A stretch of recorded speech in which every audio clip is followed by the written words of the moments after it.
Welcome to Kenton's videos. Enjoy the video. You just took a screenshot. Now act fast. Open your Clipboard viewer or press the OS shortcut that shows History, Windows Win plus V, or a Clipboard app on Mac OS/Linux. Once open, look for the latest image thumbnail. Images appear separately from text.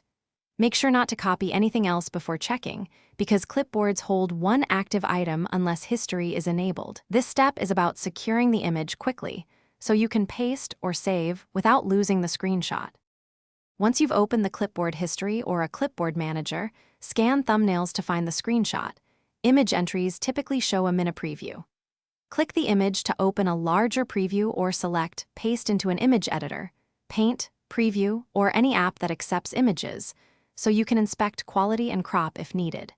If your OS lacks history, paste directly into a new document or image file. This confirms the screenshot and converts the transient clipboard image into a saved asset.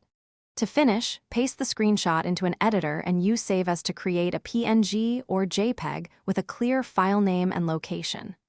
Once saved, you can attach, upload, or drag the file into Messages. If the image isn't in the clipboard, don't panic. Check that history is enabled, avoid copying anything else, and try retaking the screenshot. A quick troubleshooting tip: enable clipboard history or install a clipboard manager so future screenshots remain accessible until you explain. Thanks for watching. Consider subscribing if we helped you.